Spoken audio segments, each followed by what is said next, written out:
한 목소리로 함께 있습니다. 마태복음 13장 3절 이하 9절. 예수께서 그들에게 비유로 여러 가지 일을 말씀하셨다. 그는 이렇게 말씀하셨다. 보아라, 씨를 뿌리는 사람이 씨를 뿌리러 나갔다. 그가 씨를 뿌리는 데 들으는 길가에 떨어지니 새들이 와서 그것을 쪼아 먹었다. 또 들으는 흙이 많지 않은 돌짝밭에 떨어지니 흙이 깊지 않아서 싹은 곧 났지만 해가 뜨자 타버리고 뿌리가 없어서 말라버렸다. 또 들으는 가시덤불에 떨어지니 가시덤불이 자라서 그 기운을 막았다. 그러나 들으는 좋은 땅에 떨어져서 열매를 맺었는데 어떤 것은 100배가 되고 어떤 것은 60배가 되고 어떤 것은 30배가 되었다. 귀 있는 사람은 들으라. 22절. 또 가시덤불 속에 뿌린 씨는 이런 사람이다. 그는 말씀을 듣기는 하지만 세상의 염려와 재물의 유혹이 말씀을 막아 열매를 맺지 못한다. 이는 하나님의 말씀입니다. 하나님 감사합니다. 아멘. 나는 열매 맺는 사람입니까? 네 번째 이야기를 함께 나누고 싶습니다. 먼저 여러분들에게 이런 질문을 하나 하면서 오늘 이야기를 시작할까 하는데요. 여러분들은 얼마를 가지시면 만족하시겠습니까? 여러분들은 얼마를 가지시면 만족하시겠습니까? 세계적으로 유명한 부호였던 록펠러가 남겨놓은 에피소드 하나가 있는데, 한 분은 신문 기자와 인터뷰를 하는데 한 기자가 이렇게 물었습니다. 당신은 세계 최고의 부호입니다. 당신은 이 모든 재물에 만족하십니까? 록펠러가 대답하기를 천만의 말씀입니다. 기자가 다시 묻습니다. 그러면 얼마를 더 가지시면 만족하시겠습니까? 그러자 록펠러가 웃으면서 이런 유명한 대답을 했다는 것입니다. Just a little more. 조금만 더. 세계 최고의 갑부도 조금 더, 조금은 더 갖고 싶은가 봅니다. 그러나 솔직히 말해서 조금 더 갖고 싶은 게 잘못되었나요? 부자가 되고자 하는 게 악한 일인가요? 성경은 뭐라고 이야기하나요? 정욕이 있으니까 자녀를 낳고 가문을 잇는 거잖아요. 식욕이 있으니까 건강도 유지하는 거잖아요. 무력이라고 하는 것도 우리에게 긍정적인 면이 많이 있잖아요. 새로운 삶을 살고자 하고 더 나은 형편의 환경을 가꾸어 가기도 하고 발전하고 성장하게 하는 것들이 다 이런 욕구 또 혹은 이런 욕심들이 끼치는 영향들이잖아요. 그러므로 그것이 부정적이거나 악한 것이라고 말하지를 않습니다. 그러나 문제는 뭘까요? 인간의 욕망은, 특히 물질적인 욕심은 제어가 안 된다는 데 있는 것입니다. 언제까지요? 죽을 때까지 말이죠. 알베르토 까뮈가 쓴 희곡 오해라고 하는 작품에 보면 유럽의 어느 곳에 모녀가 여인숙을 차리고 살아가고 있었습니다. 가난에 시달린 두 모녀는 어느 날인가부터 남모르게 범죄를 저지르기 시작하는데, 여인숙을 찾아오는 손님 중에 혼자이거나 또 혹은 부유한 인상의 사람으로 여겨지면 몰래 독약을 타서 먹이고 보따리를 턴 후 시신은 강물에 던져버리는 것이었습니다. 어느 날 밤 한 청년이 그 여인숙에 찾아옵니다. 그는 오래전에 가난을 떨쳐버리고 잘 살고자 하는 그 욕심 때문에 집을 떠났던 아들이요 오빠였던 장이었습니다. 그는 이제 사랑하는 아내와 함께 행복한 삶을 누리고 있었는데 오래간만에 자기 어머니를 만나고 싶고 자기 누이를 만나고 싶고 해서 자기 고향에 찾아온 것입니다. 그리고는 그 여인 속에 들어간 것입니다. 다만 자신의 신분을 밝히지 않고 그 여인 속에 투숙한 거지요. 그 시간에 두 모녀는 그를 죽이기 위하여 독약을 타고 동생 마르타는 이렇게 고백합니다. 우리는 우리에게 행복과 사랑의 문을 열어줄 바로 그 돈 때문에 살인을 하는 거야.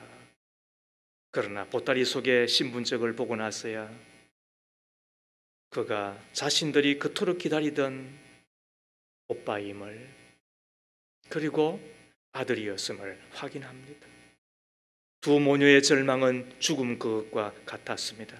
결국 장의 모친은 아들의 시신을 버린 그 강에 투신하여 자살하고, 그리고 동생 마르타도 범죄란 그것을 위해 비록 1000명이 함께 협력한다 할지라도 여전히 불행할 뿐이야라는 말을 남기고 죽음을 선택합니다. 이것이 돈의 유혹을 받은 사람의 결말이잖아요. 잠언 28장 16절 말씀에 탐욕을 미워하는 자는 장수하리라 말씀하셨던 하나님은 잠언 1장 19절에서 무릇 이를 탐하는 자의 길은 다 이러하여 자기의 생명을 잃게 된다라고 이야기를 하셨습니다. 그러고 보면 탐욕은 자기의 생명을 빼앗기고 그리고는 망하고 마는 것이잖아요. 탐욕자의 결말을 한번 살펴보십시다. 5가지입니다. 첫 번째, 탐욕은 다툼을 일으킵니다. 그렇게도 화목하던 가정의 형제들이 다툽니다. 원수가 됩니다. 다시는 만나지 않을 사람처럼 되고 맙니다.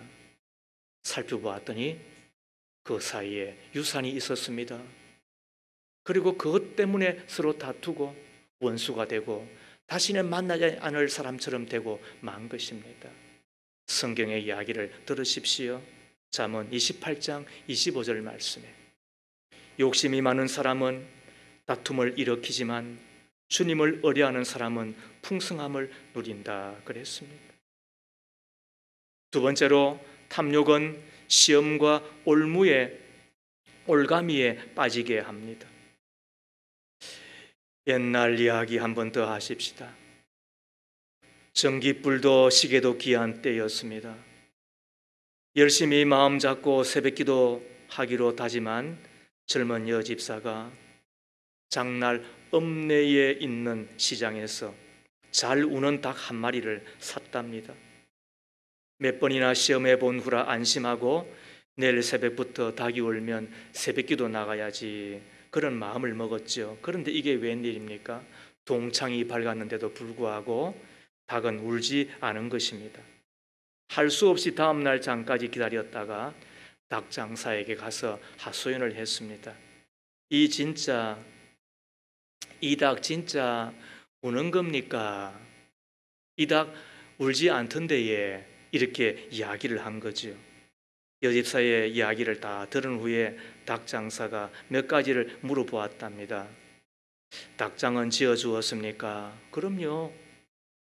닭에게 모이는 배불리 줬습니까? 아, 그럼요. 그럼 닭장에 수탉 한 마리도 같이 넣어 주었습니까? 예, 전부 다 해 주었습니다. 이 소리를 다 들었던 닭장사가 하는 이야기가 아이고 여보시오, 닭이 집 있겠다 배부르겠다 거기에다가 남편까지 있는데 뭐가 답답해서 새벽에 일어나서 울겠느냐고. 이런 말 맞아요 틀려요? 그지요? 우리가 시험이 되는 게 언제예요? 가난할 때예요? 아니면 부유할 때예요? 가난한 것도 불편하고 힘들 때도 있잖아요. 그러나 어쩌면 가난할 때보다도 부유할 때가 우리에게 더 큰 시험 되지 않아요? 우리가 시험 될 때가 병들 때예요? 아니면은 건강할 때예요? 병들면 힘들잖아요. 그러나 우리는 어쩌면은 그 병이 괴롭기는 하지만은 주님을 더 가까이 하고 우리로 기도하게 하고 그리고 죄를 생각하게 하고 떠나게 하는 그런 아름다운 면도 있으시잖아요. 그런데 건강하니까 시간이 있으니까 놀러 다니고 그래서 날도 날로 이기지 아니하고 우리가 자연사지 하다가 그래서 하나님 앞에 한 대 맞는 우리들은 아닌가요? 성경의 말씀을 들으십시오. 신명기 7장 25절 말씀에 당신들은 그들의 신상을 불살라 버리고 그 위에 입힌 금이나 은을 탐내지 말며 빼앗지도 마십시오. 그것 때문에 당신들이 올가미에 걸릴까 두렵습니다. 그랬습니다. 탐욕은 어떻게 한다고요? 우리로 시험과 올가미에 빠지게 하는 것입니다. 세 번째로 탐욕은 자기 집을 해롭게 한답니다. 고대 이디아의 마이더스 왕은 황금을 사랑한 왕이었습니다. 그는 신에게 무엇이든지 손에 닿는 것은 황금이 되게 해달라고 간청하였습니다. 신이 허락했습니다. 이제 그가 만지는 모든 것은 황금으로 변하였습니다. 얼마나 좋았겠습니까? 야호 했겠지요. 미쳐 뛸 듯이 그는 기뻐하며 집으로 돌아왔습니다. 시장길을 넘겨 저녁을 먹겠다고 상을 받았는데 음식을 만지는 순간에 황금이 다 되어버렸습니다. 여러분 기분 좋아요? 이빨이 다 날아가 버리는데 사랑한 딸이 왔습니다. 그 딸을 만지는 순간 딸이 황금이 되었는데 기분 좋아요? 그때야 자기 자신의 그 능력을 저주하고 통곡했다는 이야기이지 않습니까? 잠언 15장 27절 말씀 화면에 떴습니다. 함께 읽습니다. 불의한 이익을 탐내는 사람은 자기 집에 해를 끼치지만 뇌물을 거절하는 사람은 오래 산다. 자기의 집에 해를 끼치는 게 뭐라고요? 불의한 이익을 탐내는 것, 돈 욕심이라고 이야기를 하는 것입니다. 집에 돈이 있으면 편리하지요. 돈이 있어야 자식도 교육하잖아요. 주의 일도 어떤 때는 돈이 있으면 도움이 되잖아요. 그러나 그 돈 때문에 거들먹거리고 돈 때문에 자식이 잘못되어 가는 걸 보고 돈 때문에 타락하고 부패하는 것을 보면서 우리가 어떻게 한다고요? 가슴을 치잖아요. 그래서 자기 집을 해친다는 이야기예요. 돈이 집은 살 수 있지만은 가족을 세울 수는 없잖아요. 그런데도 불구하고 돈 욕심에 우리가 걸신이 걸려있는 게 우리들을 아닌가 생각해 보게 되는 거야. 돈 폭탄 맞아봐서 좋겠지 채은이도. 그러나 여러분 돈은 필요하지만은 돈은 사랑하는 게 아니래요. 왜? 해치니까. 네 번째로 탐욕은 여호와를 배반하게 합니다. 대표적인 인물이 가룟 유다입니다. 그는 창조주 하나님이 이 땅에 오셨을 때 12제자 가운데 하나가 되었습니다. 여러분 이것은 특별한 사랑, 하나님의 사랑입니다. 이것만큼 더 귀한 일이 어디 있습니까? 12제자 가운데 하나가 되고 그 가운데서 얼마나 똑똑하였으면 수리에 밝았으면 격리까지 맡았겠습니까? 돈깨를 맡았겠습니까? 한 번은 예수님의 그 죽음을 예견하고 자기가 가지고 있는 나더의 향유를 예수의 발에 붓자 저것을 팔아서 돈 300데나리온을 만들어 가난한 자들에게 나눠주면 좋겠다라고 할 만큼 그건 옳은 말을 한단 말이에요. 그러나 성경은 이야기하기를 저가 저렇게 이야기하는 것은 가난한 자들을 생각한 것이 아니라 자기의 주머니를 채우기 위하여 한 이야기라고. 성경은 그냥 폭로하고 말아요. 그리고는 나중에 예수님을 은30에 팔아버리잖아요. 후회하고 그리고는 목을 메고 자살하고 말잖아요. 떨어져 창자가 터져 그의 끝이 그렇게 마무리되고 마감되고 말잖아요. 오늘날 가룟 유다는 탐욕에 인한 신앙과 양심을 버려버린 인간의 대명사죠. 하나님의 말씀을 들으십시오. 시편 3절을 개정으로 읽겠습니다. 악인은 그 마음의 소유를 자랑하며 탐리하는 자는 여호와를 배반하여 멸시한다. 그래 돈 있는 것들을 보면은요, 하나님 우습게 알아요. 교회 예배 우습게 알아요. 왜요? 그 돈 때문에. 그런데 여러분, 이 세상에 사람도 배신하면은 여러분 인간 취급 못 받아요. 그런데 하물며 하나님을 배반하다니요, 있을 수도 없어요. 생각도 하면 안 돼요. 상상도 하면 안 돼요. 꿈도 꾸면 안 돼요.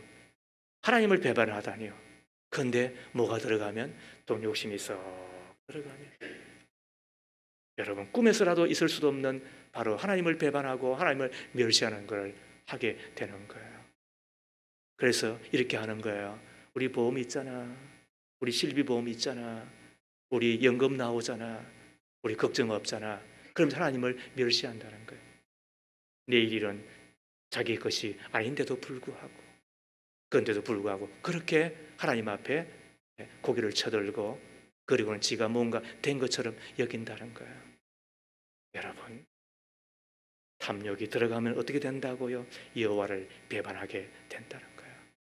마지막 5번째, 탐욕은 신앙생활에서 떠나고 열매 맺지 못하게 하는 거예요. 오늘 22절 말씀을 함께 읽어보십시다. 또 가시덤불 속에 뿌린 씨는 이런 사람이다. 그는 말씀을 듣기는 하지만 세상의 염려와 재물의 유혹이 말씀을 막아 열매를 맺지 못한다. 예수님께서 씨 뿌린 자의 비유를 하셨죠. 그리고는 뿌렸더니 어떤 씨는 길가, 어떤 씨는 돌짝밭에, 또 어떤 씨는 가시 덤불에 뿌려져요. 씨는 하나님의 말씀이고, 그리고 밭은 사람 혹은 마음이라고 하는 예수님의 설명이에요. 말씀을 깨닫지 못한다는 이야기, 그는 길가에 떨어진 사람의 현상이에요. 말씀을 깨닫지 못하니까 그 말씀을 빼앗겨 버려요. 그와 동시에 구원도 잃어버리고 마는 거예요. 여러분, 기독교는 말씀의 종교예요. 제가 한번 이런 설명을 한번 해볼게요. 자, 교과서 모르고 대학 갈 수 있어요, 없어요? 못 가죠. 왜? 해답은 교과서에 있으니까. 자, 그 중에 하나, 정당의 목적이 뭐예요? 주신이 정당의 목적, 국민의 복리를 위하고, 그리고는 뭐 나라를 위해서 정당이 존재해요. 네, 그렇게 되었으면 좋겠어요. 그러나 교과서는 정당의 목적은 정권을 잡는 거예요. 그 정권을 잡아서 그 다음에 뭐 하겠다는 거예요. 그러므로 정당의 목적 1. 국민의 복리, 2. 백성의 평화, 3. 뭐 나라의 발전, 4. 정권을 잡는 것. 그러면 가장 시시한 4번이 답이에요. 이거 모르면은 시험 못 치잖아요. 그죠? 정답을 모르는데 어떻게 그 시험을 통과하겠어요? 마찬가지로 천국 가는 길, 믿음의 길은 성경 모르면 아무것도 아니에요. 그래서 하나님의 교회에 오면은 말씀 그렇게 하는 거예요. 말씀 모르고 뭐 믿음을 배운다, 하나님을 안다, 다 가짜고 다 착각이에요. 그런데 그 말씀을 깨닫지 못할 때 악한 자 마귀는 와서 그 말씀을 딱 빼앗아가 버리는 거예요. 그래서 구원도 잃어버리고 마는 거예요. 돌짝밭과 같은 마음의 소유자는 하나님의 말씀을 들어 잎도 피지요. 그런데 시련을 만났을 때에 하나님을 멀리하고 배신한다 그랬어요. 우리는 흙의 문제인 줄 알았는데, 그런 누가복음 8장은 그거는 흙의 문제가 아니라 뭐가 문제였다? 물기가 없는 것이었다. 최근에 와서서 수경재배를 통해서 이제는 그 비밀을 우리가 알게 된 거예요. 흙이 없어도 수경재배라고 하는, 물이 넉넉하면 토마토도 열리고 고추도 열리고, 그죠? 다 열리는 거예요. 우리 마음 안에 물기라고 하는 감격의 물기, 회개의 눈물, 그 은혜의 강물이 있으면 시련이라고 하는 것도 능히 이겨낼 수가 있는 거예요. 열매 맺는 주의 백성이 될 수가 있는 거예요. 문제는 뭐다? 내 안에 물기가 없기 때문에 돌짝밭이 되면, 그래서 말씀도 뺏겨버리고 구원도 잃어버리고 마는 거죠. 이 가시덤불과 같은 사람은 어떤 사람이라고 예수께서 말씀하시는 거예요? 말씀을 듣기는 하지만 세상의 염려와 재물의 유혹이 말씀을 막아 그랬잖아요. 우리는 세상의 염려는 지난주에 배웠어요. 그리고 오늘은 우리는 또 말씀을 막아 열매 맺지 못하게 하는 것이 있는데 그것이 재물의 유혹이다, 탐욕이다, 탐심이라고 이야기를 하는 거예요. 이것이 우리 안에 들어오면 우리가 이것을 잘 극복하지 못하면 말씀이 막히는 거예요. 그리고는 구원을 가져다 주고 모든 좋은 것을 다 가져다 준 하나님의 말씀이 막혀 열매를 맺지 못하는 정도가 아니에요. 십불인자 비유에서는 이야기하는 것은 구원을 잃어버리고 지옥 간다는 뜻인 거예요. 왜 그런가? 탐심 때문에, 탐욕 때문에, 물질의 유혹 때문에 그렇다는 거예요. 오늘 우리는 이 시간 다시 스스로에게 묻는 거예요. 나는 열매 맺는 사람인가? 나는 세상의 염려를 잘 극복할 뿐만 아니라 물질의 유혹, 그리고 물질에 대한 욕심, 그 탐욕을 잘 극복함으로 열매 맺는 천국 백성으로 살아가고 있는가 확인하셔야 되잖아요. 자, 그래서 오늘 함께 말씀을 이제 나누기를 원합니다. 자, 어떻게 하면 이 탐심, 탐욕을 극복하고 열매 맺는 사람이 될 수 있을까? 첫 번째 이거예요. 하나님의 은혜를 붙잡는 사람 되라는 거예요. 하나님의 은혜를 붙잡는 사람 꼭 되시라는 거예요. 1928년 뉴욕 브루클린의 플리마우스 교회에서 있었던 실화입니다.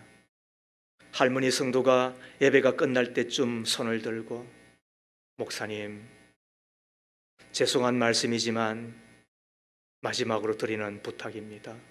간증하게 해 주십시오. 그 모습이 너무나 간절해서 허락을 했습니다. 그러자 앞으로 나온 그녀는 조심스럽게 말을 시작합니다. 지금부터 68년 전 1860년 9월 19일 그날은 주일이었습니다. 이 교회 마당에서 노예 시장이 열렸고 우리 가족은 노예로 팔려가게 되었습니다. 경매가 시작되어 아버지는 딴 곳으로 팔려가게 되었고 저는 하염없이 눈물을 흘리고 있었습니다. 나는 어디로, 어떤 집으로 팔려가게 되나, 내 운명은 어떻게 되나 하는 생각으로 초조하여 벌벌 떨고 있을 때였습니다. 예배를 마치고 교회에서 나오던 목사님께서 800불을 지불해 주시고 저를 풀어주셨습니다. 후에 듣자 하니 그날 목사님께서 예배 가운데 성도들에게 말씀하셨답니다. 우리가 어찌할 수 없지만 헌금을 해서 노예 한 사람이라도 자유를 줍시다. 그리고 헌금한 돈을 가지고 저를 풀어 자유인이 되게 해 주셨다고 들었습니다. 그런 거로 저는 이 교회를 떠날 수 없었습니다. 68년 동안 이 교회에 출석하며 교회를 위해 기도하며 평생을 살아왔습니다. 이제 나이 많아 죽을 때가 가까워 이 사실을 여러분에게 고백하며 간증하게 된 것입니다. 저는 이런 간증이 우리 교회 안에도 많았으면 좋겠습니다. 지난 수요일 날 우리는 무너진 것을 재건하라고 하는 느헤미야 강해를 시작을 했습니다. 그때 우리 안에 무너진 것이 너무 많다는 이야기를 했죠. 그 중에 하나가 다음 세대 신앙교육이 지금 무너지고 있고, 그 중에 또 하나가 우리의 간증이 무너지고 있는 것은 아닌가. 말이 없다는 이야기가 아닙니다. 간증할 거리가 없다는 이야기입니다. 감격이 없는데 무슨 간증이 있겠습니까? 하나님의 그 은혜를 붙들고 있지 않는데 무슨 간증이 있겠습니까? 맛집 이야기, 카페 이야기, 혹은 이런저런 세상 이야기, 찰나적이고 순간적이고 마귀적이고 쾌락적인 이야기는 너무너무 많은데 돈 버는 이야기는 너무너무 많은데, 뭐 넷플릭스 이야기, 유튜브 이야기, 뭐 그런 것들은 너무너무 많은데 우리 안에 간정이 없는 겁니다. 왜? 은혜가 없으니까. 하나님의 은혜를 기억하면 욕심낼 일이 뭐가 더 있겠습니까? 하나님의 은혜를 기억하면 욕심 때문에 부리는 원망과 불평이 많이 감소되지 않겠습니까? 하나님의 그 은혜를 기억하면 감사와 감격이 많아지지 않겠습니까? 신학에는 감격이 있어야 되고, 그 감격이 있을 때 비로소 사랑과 헌신의 열매를 맺어지는 것 아니겠습니까? 오늘 뉴욕 브루클린의 프리마우스 교회에서 있었던, 자기를 800불에 사주었던, 그래서 자유하게 해주었던 그 68년 전의 이야기를 한순간도 잊지 아니하고 68년 동안 교회를 지키며 하나님 앞에 예배는 물론이거니와, 그리고 기도하며 교회를 사랑하며 헌신하며 충성하였던, 여러분, 이것이 열매이지 않습니까? 무엇 때문에 그게 가능했을까요? 그게 은혜 때문이었잖아요. 나를 위하여 하늘 보좌를 버리시고 사람의 몸을 입으시고 그 불편할기 그지없는 이 땅에 오셔서 우리처럼 함께 사셨을 뿐만 아니라 나를 위하여 그 십자가에서 방울방울 피를 흘리시면서까지, 살찌면서까지 나를 사랑하셨던 바로 그 사랑을, 하나님의 그 은혜를 기억한다고 한다면 우리가 어찌 돈 욕심에 빠져, 어찌 탐욕에 빠져 허우적거리며 거들먹거리며 살겠느냐는 거예요. 그러므로 믿음의 공동체 안에서, 그리고 하나님의 말씀을 듣는 가운데 예배 안에 우리의 마음이 조금 더 부드러워졌으면 좋겠습니다.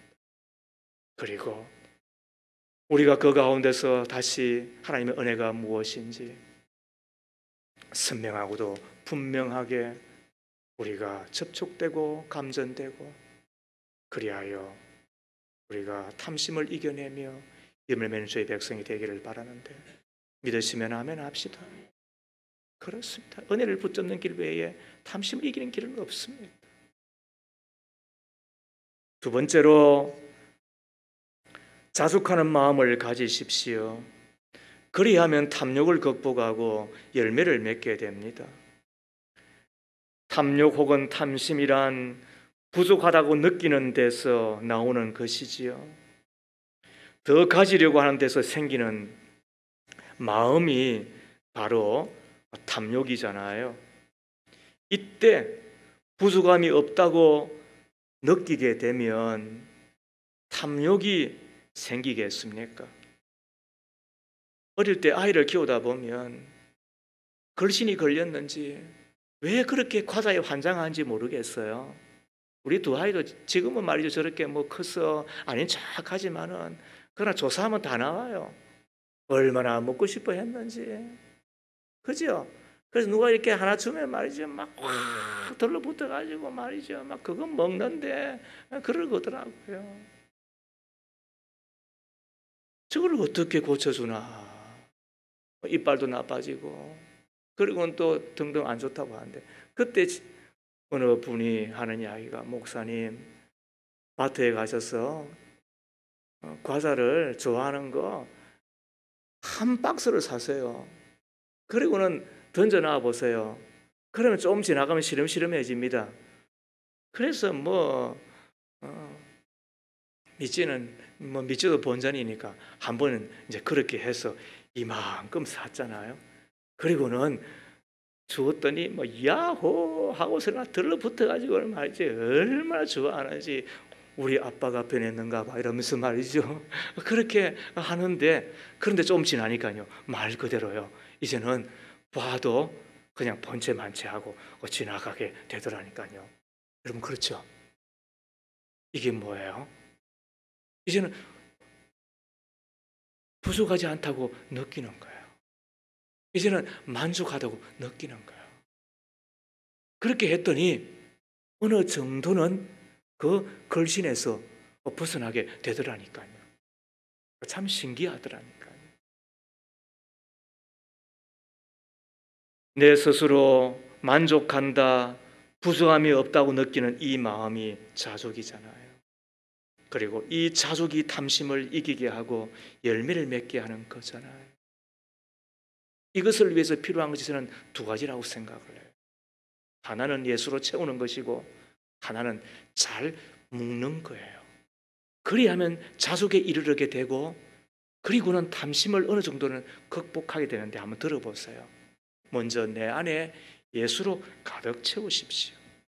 한 번은 테레사 수녀가 미국 순회 집회를 하는 도중에 굉장한 부자를 만났답니다.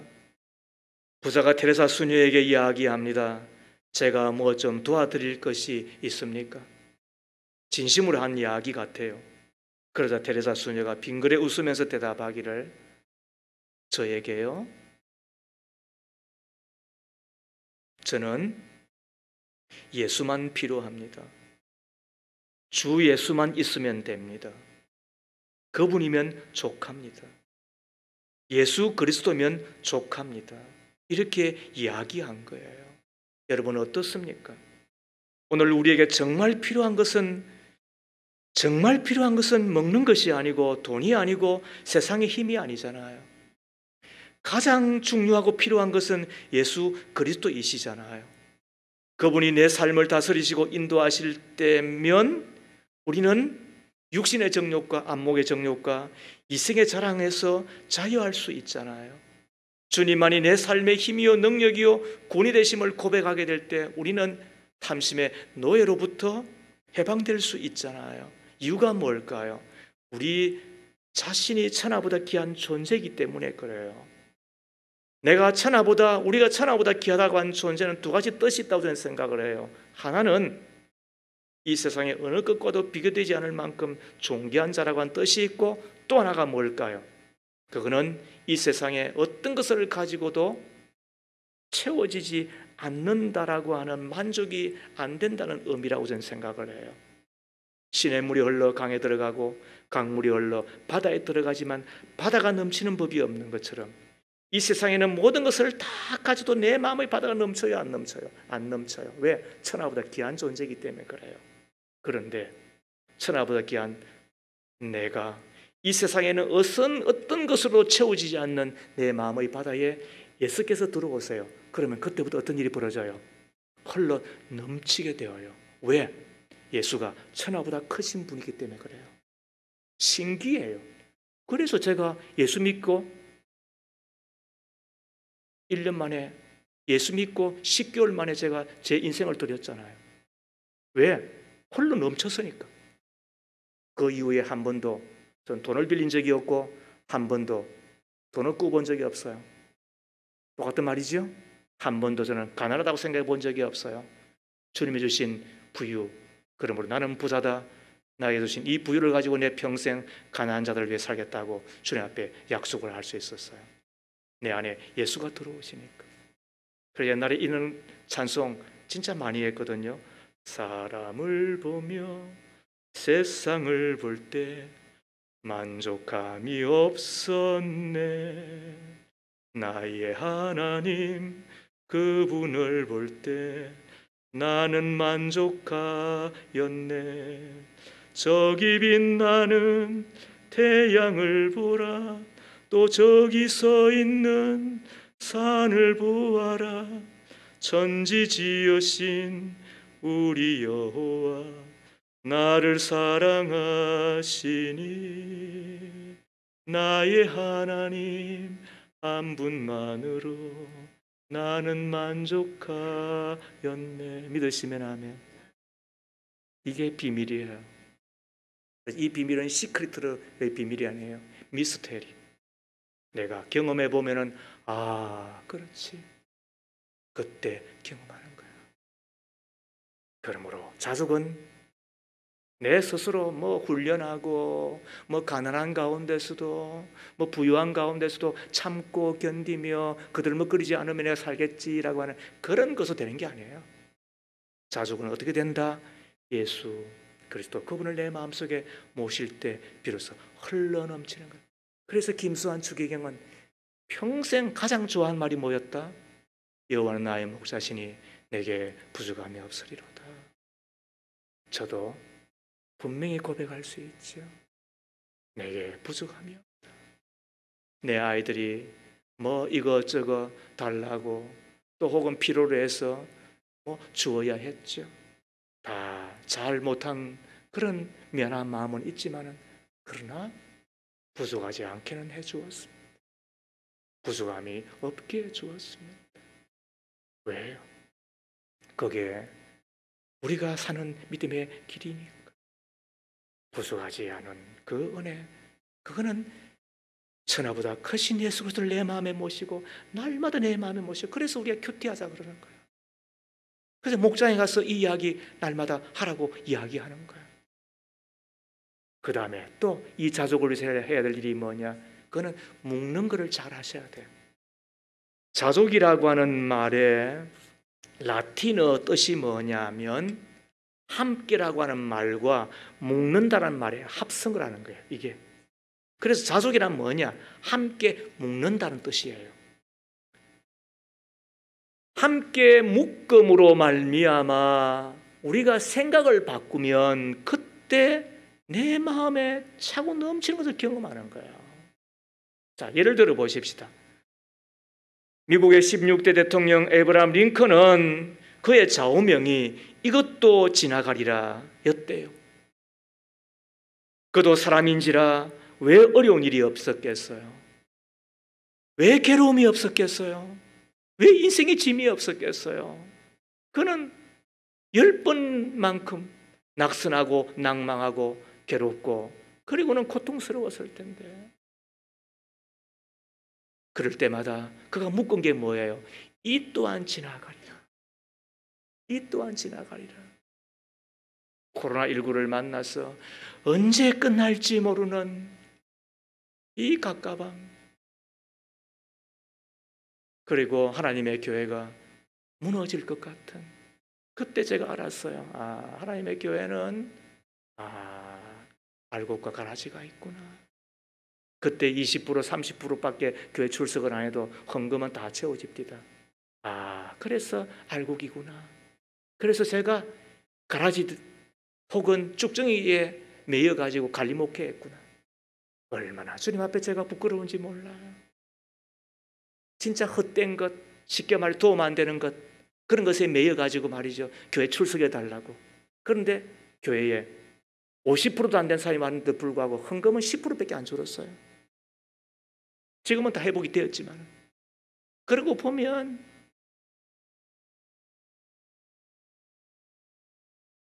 그럴 때 비로소 알게 되더라고. 그때 비로소 진짜가 뭔지 알게 되더라는 거예요.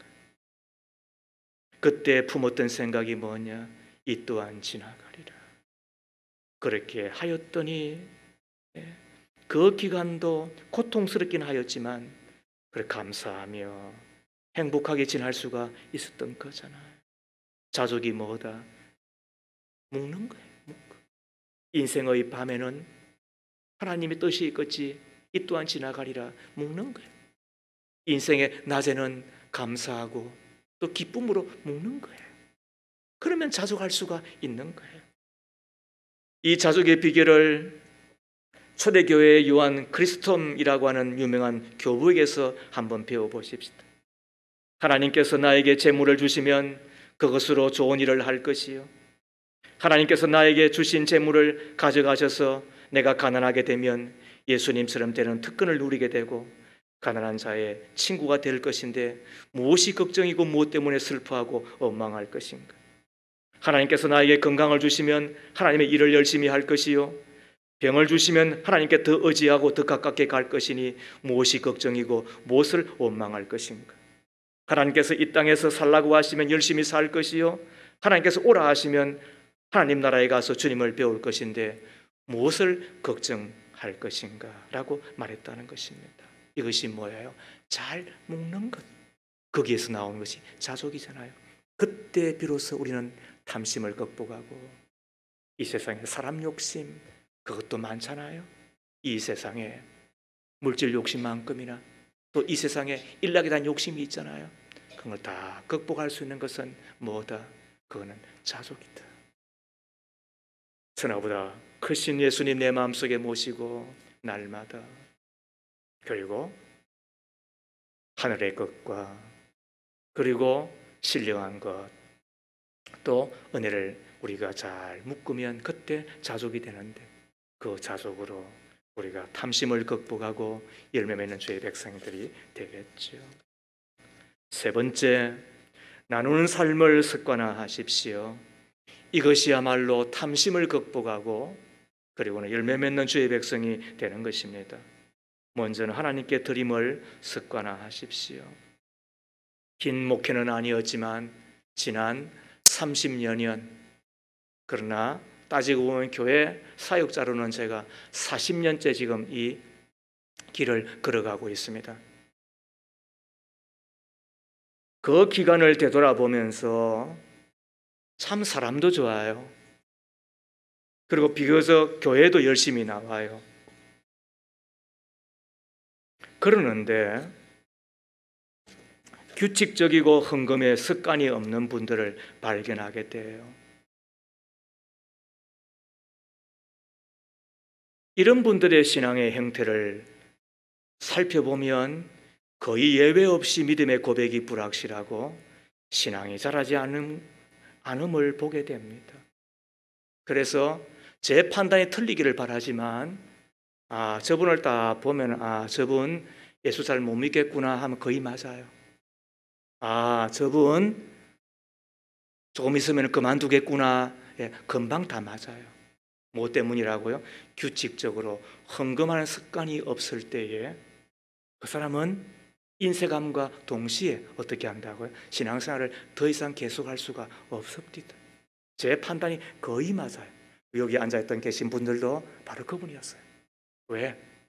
이게 안 되면은 그 다음에 안 됩니다. 그런데 새가족임에도 불구하고 정기적이고 규칙적인 헌금 생활을 그대로 따라하는 것 봐. 그러면 저분 된다. 저분 분명히 잘 된다. 그리고 복 받을 거다 생각을 하면은 금방 그대로 맞아요. 왜 그럴까요? 물질은 물질의 의미만 갖는 게 아니에요. 물질 있는 곳에 내 마음이 있잖아요. 그죠? 그래서 마음이 있기 때문에 끝내는 하나님과 연결되는 거예요. 그때 비로소 하나님의 말씀이 들려지기 시작하는 거예요. 여러분, 차값도 10,000원입니다. 가서 외식도 요즘은 하려면 최소한 10만 원을 써야 됩니다. 술, 담배 하는 분들은 한 달에 20만, 30만 원 있어야만 됩니다. 그러면 술, 담배 안 하고 최소한 우리가 한 끼 정도만 아끼더라도 11조 못 하겠습니까? 그 규칙적인 그 헌금 생활도 못 하겠습니까? 그런데 그게 안 되기 때문에 신앙생활 어떻다고요? 말 그대로 나가 떨어지고 맙니다. 열매를 전혀 맺지 못합니다. 두 번째로 이웃과의 나눔을 습관화하십시오. 잠언 21장 26절 말씀을 보겠습니다. 악인은 온종일 탐하기만 하지만 의인은 아끼지 않고 나누어 준다 그랬습니다. 탐심은 베품으로만, 나눔으로만 극복할 수가 있는 것입니다. 성경은 그것이 의인의 모습이라고 가르치고 있습니다. 우리가 예수를 믿는 순간 우리는 믿음으로 어렵다함을 받습니다. 의인이 된 것입니다. 그러나 의인의 정명은 뭐로 한다고요? 나눔으로 하는 것입니다. 이제부터 내가 나누는 삶을 실천하십시오. 그리고 습관화하십시오. 저는 우리 대학부를 섬길 때에 바퍼 목사님, 제일도 목사님이 저희 수련회 저 베들 기도원에 왔을 때에 그 이야기를 잊을 수가 없어요. 그분이 한날은 바퍼 그 공동체에 홀로 되신 목사님의 사모가 봉사를 하다가 쓰러지셨는데 그분을 안고 그분을 업고 병원에 갔어요.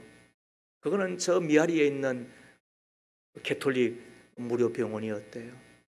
평소에는 봉사자 가운데서 약하신 분들 모시고 가면은 얼마나 애쓰시느냐고, 얼마나 수고가 많으시냐고, 잘 오셨다고 그렇게 하던 그 수녀 간호사가 그때 비수를 찌르는 한마디를 했다는 거예요. 왜 기독교에는 무료병원 하나 없느냐고. 왜 이런 목사님의 사모가 홀로 되셔서 약해졌는데 왜 개신교에는 무료병원 하나 없느냐는 그 이야기를 듣고 너무너무 마음이 아팠다는 거예요. 그래서 우리한테 와서 그 이야기 하더라고요. 우리가 무료병원 하나 만드는데 천사 회원이 되어 주십시오. 그래서 1,004명을 모집을 하는데 참여하게 해달라고. 그리고는 제가 기도원 방에 올라가서 성경을 읽는데 창세기 22장인가 26장을 읽고 내가 내게 100의 복을 주겠다고, 이삭이 그 해에 농사에 100배를 얻었다고 하는 그 말씀을 저에게 약속을 주셨어요. 그래서 있는 돈 없는 돈 다 끌어모아가지고 제가 하늘에 가면 이 상은 없을 거니까 뭐 여러분 또한 뭐 들을 할 수 없어요. 그리고 제가 그 돈을 100만 원을 모아가지고 지금으로부터 한 2년쯤 전에 제가 다 드렸어요. 그렇게 하였더니 하나님께서 저에게 잘했다, 내가 너에게 100배의 복을 주겠다 그러더라고요. 그때부터 제가 이 구절을 배웠죠. 그에게 30분의 1조 운동하자. 남을 윤택케 하면 하나님이 윤택케 해주신다고 그랬다. 하나님께 꾸어주는 것이라고 했다. 하나님 갚아주신다고 이야기했다. 그래서 성교만큼이나 저는 또 구제를 귀하게 여기는 하나님의 종이 되었죠. 그리고 저도 적어나마 그 실천을 하고 있잖아요. 그리고 지나왔더니 저도 다 까발리는 이야기 하는 거예요. 헌금생활 다 합쳐서도 수억을 했죠. 여러분, 하나님이 안 갚아주시겠습니까? 의인의 정명되면 뭐라고요? 나눔의 삶이에요. 무디 신학교의 교장이었던 조지 스위팅 박사의 이야기를 들으십시오. 우리가 인생의 최후의 마지막 순간에 다다랐을 때 가장 중요한 것은 얼마나 모았느냐, 벌었느냐가 아니라 얼마나 주었느냐, 얼마를 나누었냐가 될 것이라 그랬습니다. 그날은 바로 심판의 날, 그 심판의 날 부끄러움 없이 주님 앞에 설 수 있는 길이 있다고 한다면 그거는 바로 나누는 삶, 그리고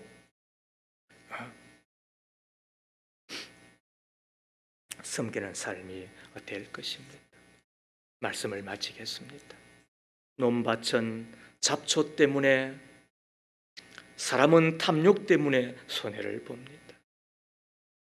하나님의 은혜를 기억하십시오. 십자가의 은혜를 붙드십시오. 그것이 탐심을 이기는 것입니다. 자족한 자가 되십시오.